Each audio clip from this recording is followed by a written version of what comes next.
नमस्कार। आज हम प्रदोष के गहरे आध्यात्मिक रहस्य को समझने की कोशिश करेंगे। देखिए, यह सिर्फ एक पूजा पाठ या अनुष्ठान नहीं है, बल्कि ये भगवान शिव की कृपा पाने का एक बहुत ही सीधा और असरदार रास्ता है। जरा सोचिए, क्या ऐसा हो सकता है कि हर 15 दिन में हमें एक ऐसा दिव्य मौका मिले जिससे हम अपने कर्मों को शुद्ध कर सकें, अपनी चेतना को एक स्तर ऊपर ले जा सकें? बस यही है प्रदोष का असली मतलब। ये कैलेंडर की कोई आम तारीख नहीं है, बल्कि ये एक कॉस्मिक अवसर है जो हम सभी के लिए खुला है। तो आज के सफर में हम क्या क्या जानेंगे। सबसे पहले कि ये प्रदोष काल होता क्या है, फिर देखेंगे कि आखिर ये इतना खास क्यों है, इस व्रत का महत्व क्या है, इसे करने का सही तरीका क्या है, और सबसे दिलचस्प बात, हफ्ते के अलग अलग दिन इसके फायदों को कैसे बदल देते हैं। तो चलिए सबसे पहले इसकी नींव को समझते हैं। आखिर ये प्रदोष काल है क्या चीज, और ये शब्द ये आया कहाँ से है? देखिए, प्रदोष शब्द का मतलब ही इसके मकसद को साफ कर देता है। संस्कृत में प्र का मतलब है हटाना और दोष का मतलब है पाप या कोई कमी। तो इसका सीधा साधा मतलब हुआ दोषों को दूर करना। इसका असल काम ही शुद्धि करना और हमारे कर्मों के बोझ को हल्का करना है। तो सवाल है कि ये मौका आता कब है?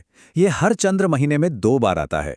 एक शुक्ल पक्ष की 13वीं तारीख यानी त्रयोदशी को, और दूसरा कृष्ण पक्ष की त्रयोदशी को। मतलब ये एक तय समय पर आने वाला अवसर है जो ब्रह्मांड हमें देता है। अच्छा, यहाँ एक छोटा सा लेकिन बहुत जरूरी अंतर समझना होगा।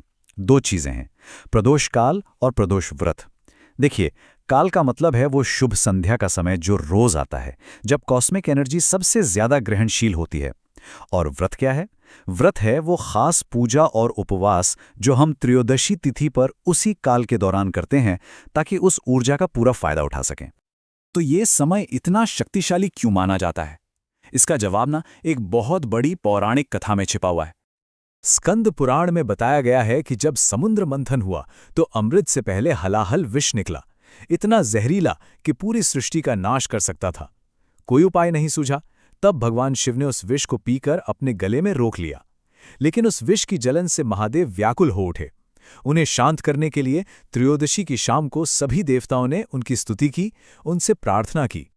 देवताओं की उस भक्ति को देखकर महादेव प्रसन्न हुए और शांत हो गए।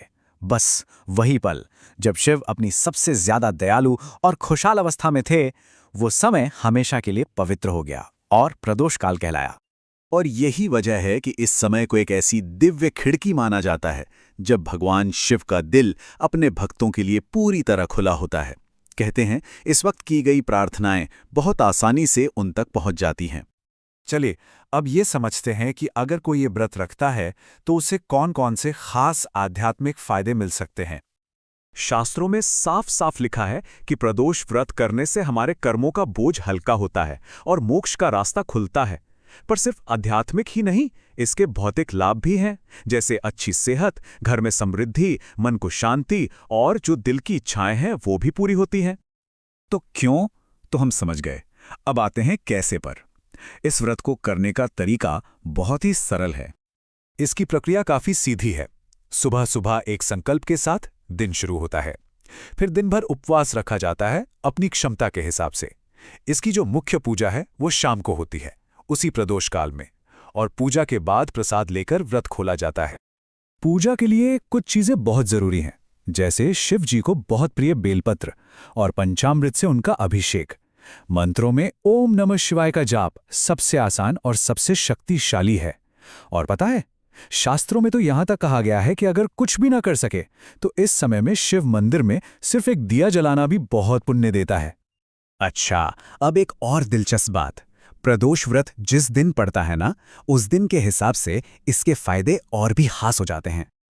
जी हां, प्रदोष का फल उस दिन की ग्रह ऊर्जा से भी जुड़ जाता है जिस दिन वो पड़ता है।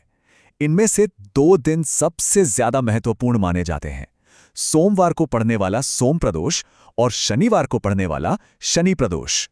तो हर दिन का एक अलग आशीर्वाद है। जैसे अगर सोमवार को प्रदोष पड़े तो वो इच्छाओं को पूरा करता है। वहीं मंगलवार का प्रदोष बीमारियों और कर्जों से मुक्ति दिलाता है, और शनिवार का प्रदोष उसे तो कर्मों का बोझ कम करने और करियर में तरक्की के लिए खास तौर पर शक्तिशाली माना गया है।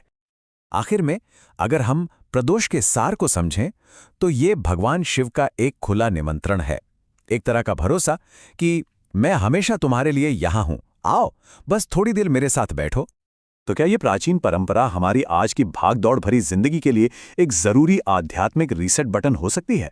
हर 15 दिन में बस थोड़ा सा रुकने, खुद के अंदर झांकने और अपनी ऊर्जा को फिर से जगाने का एक मौका? इस पर विचार जरूर करना चाहिए।